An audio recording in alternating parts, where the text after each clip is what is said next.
Clint Eastwood versus Bruce Lee! Begin! I got the... What's good, fam? Today's hair coloring day. First, I had to bleach my hair, so now I'm a blonde, but not for long. Second color, coming in the next video. So, you people are probably asking, wait, Eddie, you already did this video. I did! But I'm redoing it, and here's the reason why. When I first started doing ERBs, that's when I first began the Teacher Eddie channel. Because I didn't think anybody would be interested in history, education, all that stuff on YouTube. I primarily started out doing music reactions. So ERB fit the bill because it was music and it was history, which I both love. And my first couple of ERBs, I regret because I didn't do them in the breakdown style I do now, the ER breakdown by the ER Beast, right? This one particularly, because I was testing it and I edited the fuck out of this video. Originally, my reaction was about 20 something minutes as usual, and I edited it down to 6 minutes to see if it would get more views, but it really didn't, and people were like, we don't like this. We like you breaking it down bar by bar. So I've been wanting to redo this one for a while. It's been almost 6 months. I figured I have enough distance from it, even though, of course, I remember the sick burn at the end.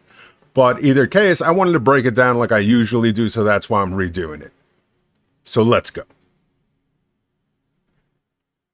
Baddest fist of fury that the world ever saw. Defeat whole karate schools and motherfuckers with claws. How can you talk more shit with my fist in your jaw? Don't need words to serve ya, I'ma just say what's wrong? So as a child of the 80s, I know Bruce Lee is still popular, of course, but the 80s were like the peak, because Bruce Lee, after he died, I can't think of a single actor who was more exploited than Bruce Lee after his death. They even released his final unfinished movie, Game of Death, which only had about 15 minutes of footage of Bruce Lee, and it was epic. His fight with Donnie Inosanto, Kareem Abdul-Jabbar, just epic. But the rest of the movie was a stand-in, and they didn't even try to cover it up, right? And then came all the Bruceploitation movies, exploiting Bruce Lee. You had Bruce Lee, you had Bruce Lee, L-E, just one E, Dragon Lee, and you had all of them playing basically Bruce Lee in movies.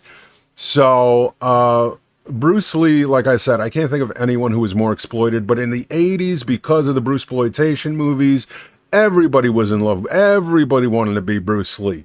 So this battle is also pretty special to me. So he starts out with, I got the baddest Fist of Fury. So of course, Fist of Fury is Bruce Lee's first full feature movie where he stars in. In China, it was actually known as The Big Boss. But when they released it in the United States, it was called Fists of Fury. His second movie in China was called Fist of Fury, but then in America, they changed it to The Chinese Connection. And of course, he's known for being a bad mofo, right? The fury that the world ever saw. Defeat whole karate schools and motherfuckers with claws. Defeating whole karate schools and motherfuckers with claws. So yeah, in his first movie, he does go and challenge an entire school and fucks everybody up. It was basically, the movie was a statement on the relationship between Chinese and Japanese and how Chinese were viewed as inferior by the Japanese. So he goes to a Japanese school yeah, he fucks everybody up, and then he fucks up a motherfucker with a claw in the movie Enter the Dragon, which is his first and only Hollywood-produced movie, which unfortunately he didn't live to see come out, and the huge success it became in America. But the main villain in the movie, Han, is missing a hand, and he has all these different, like, replaceable hands that he uses, and one of them is literally a fucking claw. Well, he had two. He had one was a bear claw, and one was just like Wolverine-ass knives. How can you talk more shit with my fist in your jaw? Don't need words to serve ya, I'ma just say what's wrong? So what's wrong? So that's a famous Bruce Lee, like battle yell, right? He would do that in all of his movies.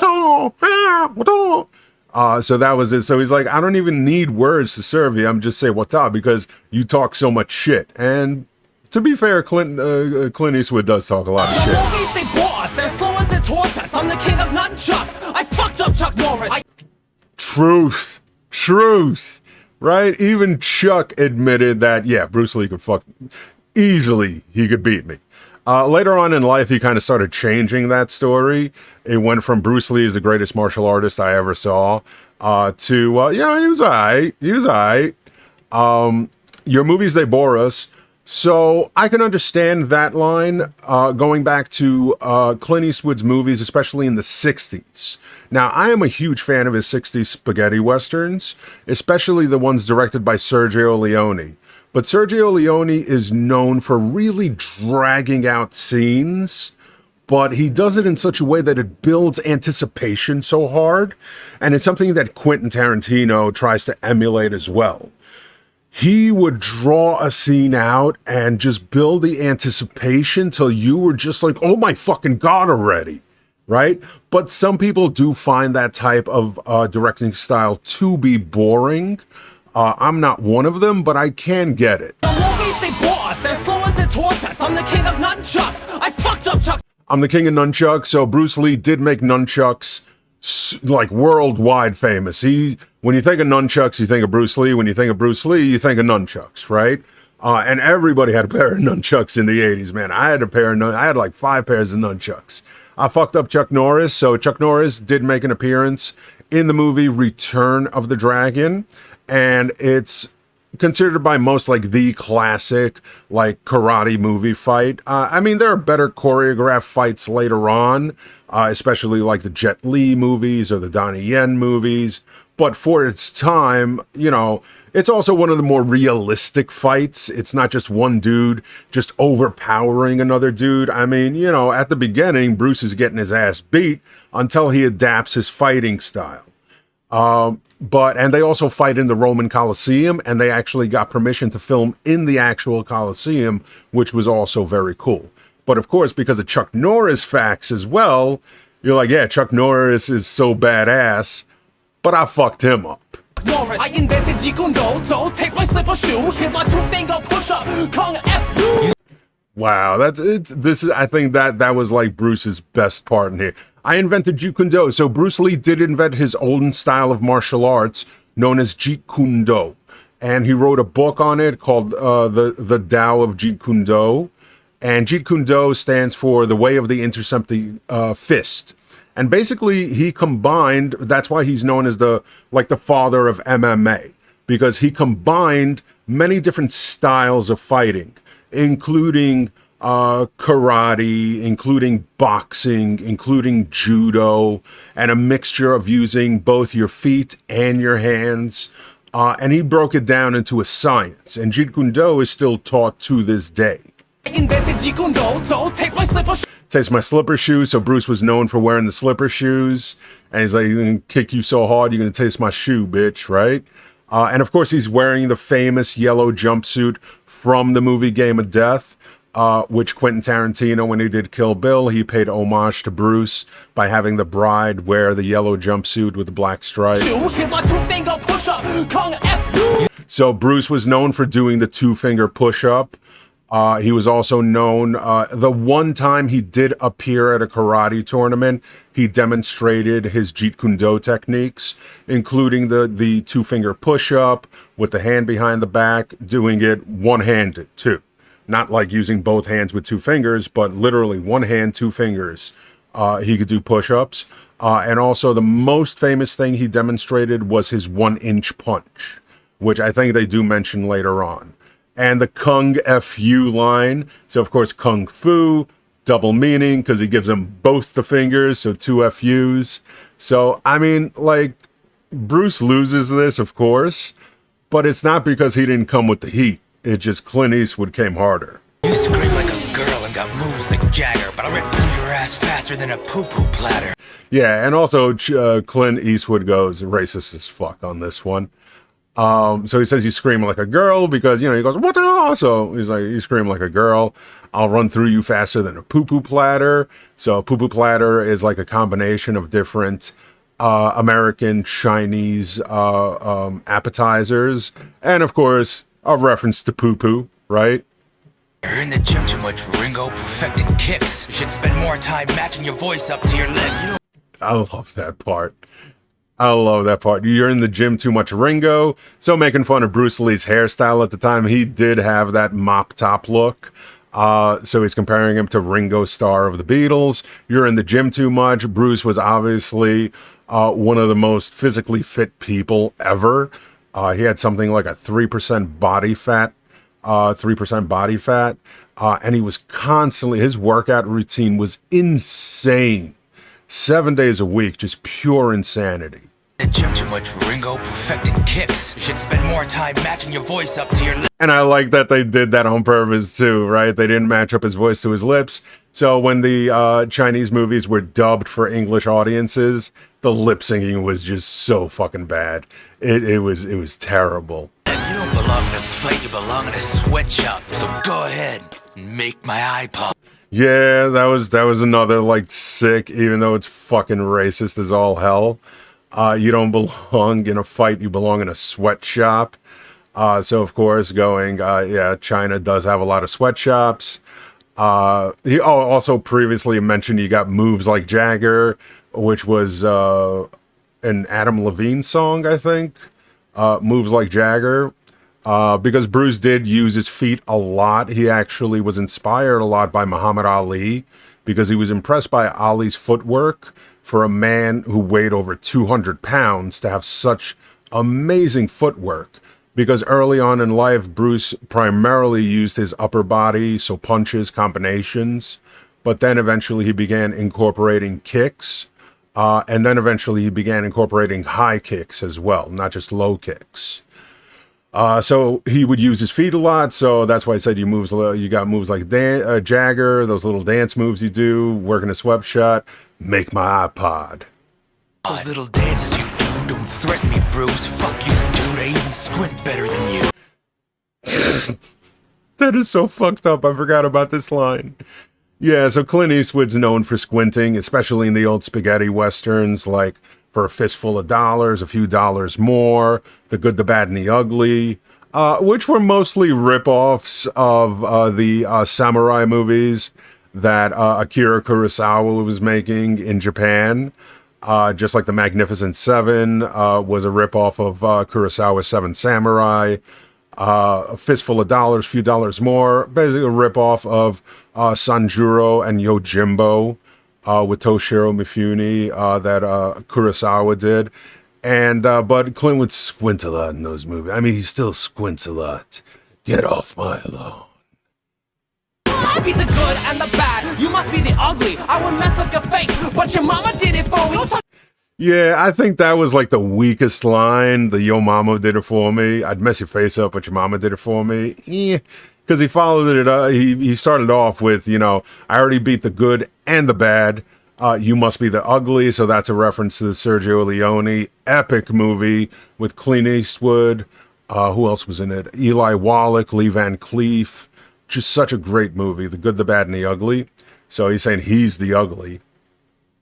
Go tug your pistol for a fistful. Your pistol for a fistful of your $1 million babies. You were cool in the 80s. I think this is your best line. But your This is mama his did it best for line. me. Go tug your pistol for a fistful of your $1 million babies. So, $1 Million Baby was a movie directed by Clint Eastwood, which won Best Picture. I don't remember if he won Best Director, though, but it definitely won Best Picture. Morgan Freeman won Best Supporting Actor for that movie. So he's saying go tug your pistol because, of course, Clint did a lot of cowboy movies. I mean, probably after John Wayne, Clint Eastwood is the most recognizable when it comes to cowboy movies. And his cowboy movies are better than John Wayne's. Unforgiven is still a classic as well. So he's saying go tug your pistol, right, for a fistful of your $1 million babies. So he's saying basically go jerk off in your hand. But also a reference to the fact that Clint did have a lot of illegitimate children.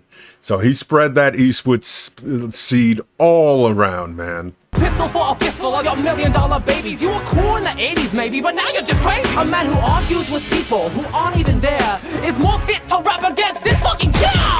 Yeah, that was good too. I like that one a lot. Your pistol for a fistful of your $1 million babies. You were cool in the 80s. Yeah, that I disagree with. I mean, Clint Eastwood was hot in the 80s, especially coming out of the 70s with, the whole Dirty Harry character, Harry Callahan. But I do think that Clint Eastwood was the coolest in the 60s and the 70s, though, with the cowboy movies and, the 80s Clint Eastwood was pretty badass still, but I prefer like the 60s and 70s Clint Eastwood. Maybe, but now you're just crazy. A man who argues with people who aren't even there is more fit to rap against this fucking chair. Yeah, so that's a reference to the 2012 Republican National Convention. So Clint Eastwood brought out a chair because he was going to have a discussion with Barack Obama, but of course Obama didn't show up. I mean, why would Barack Obama show up? So he had an imaginary conversation with a chair pretending it was Barack Obama. And then got ridiculed for it to no ends. Do you feel lucky, punk? That's what I'm asking. You can't be too tough. You got killed by an aspirin. Yeah, this last verse is vicious as all fuck. So he says, do you feel lucky, punk? So again, reference to his Dirty Harry character, one of the most memorable and quotable lines in movie history, where he's, holding the gun down, his .357 Magnum, on a suspect, and he's saying, do you feel lucky? Well, do you, punk?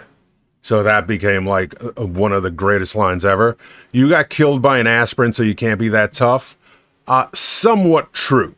So for those who are interested, if not, just skip ahead.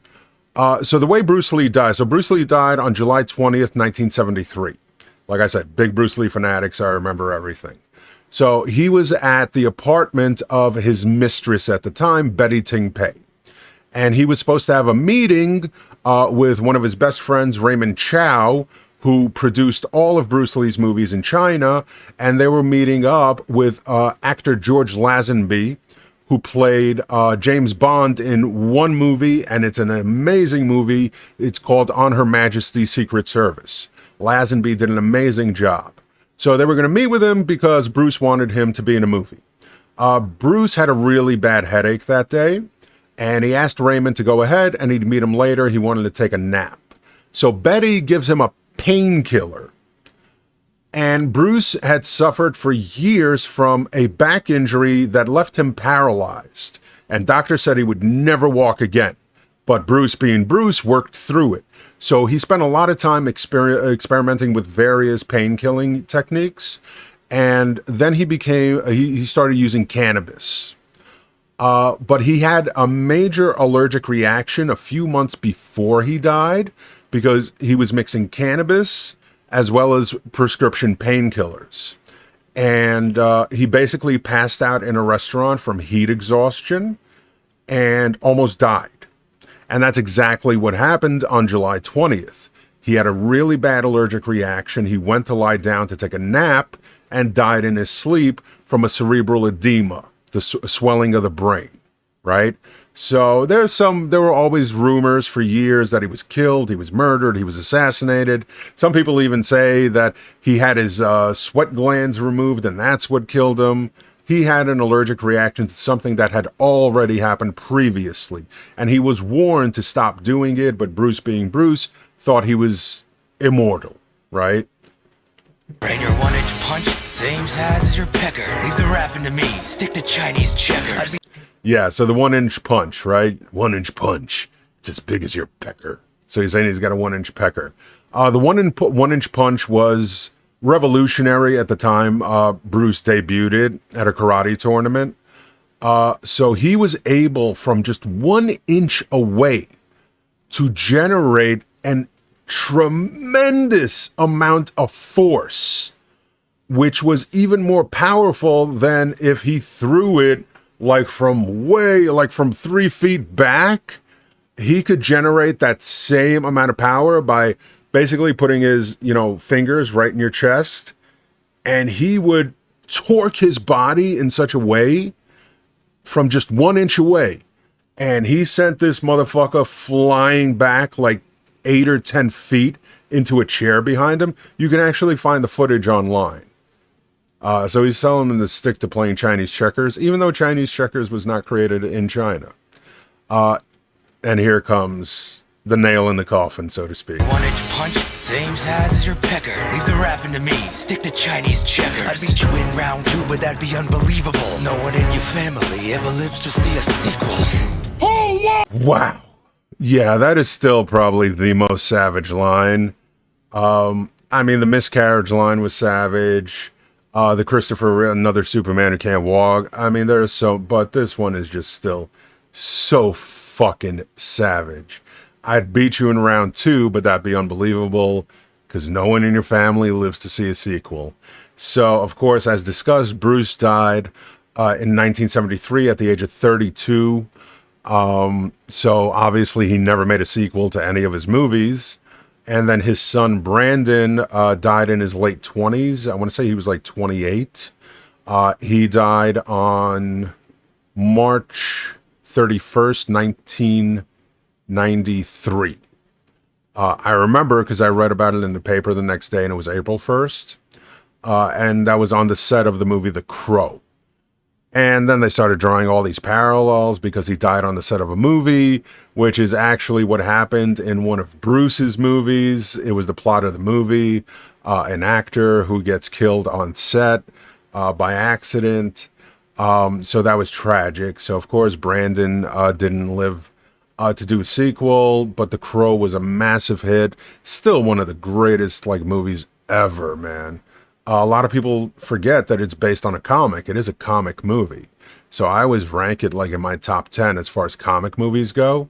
But either case, of course, Clint Eastwood wins this hands down. Bruce still brought the heat, but this is a rap battle. And Clint Eastwood came to basically scorch all Earth. And he succeeded like a motherfucker. So anyway, I don't know. What do you think? What do you think of the blonde hair? I don't know. I like the hair part of the blonde hair, but I don't really like the beard. The beard doesn't look good blonde. I don't know. Either case, because I want to dye it a different color, so I have to bleach my hair first because my hair is too dark. But I didn't think it would come out this fucking light, man. And this was all in about 30 minutes. So if I would have left that shit in for another 20 minutes or so, I'm just gonna trim up this here. Shave this off, and yeah, next video I'm going to debut the color that I really want. So as always, check out the links in the description for Patreon to support the show, for my social media links, Discord, all that jazz. I've been Teacher Ready, and I'll catch you next time. Fam! And as always, shining out the Patreons who keep things running here, starting with the Chancellors, Elena G, Nazvanyu, Douglas C, KP, the Hollow King, the Principals, Aaron Shepard, Addison, Clement, Vijandra, Rachel, Alex, King Panda, Freeman, Moody Kakati, Nathan, Chad, Chris Debago, Sophia, Robin, Lord Gandalf, Luna, Harry, Robin, and Blue Tech, and of course, Rasmus. I've been Teacher Ready, and I'll catch you next time.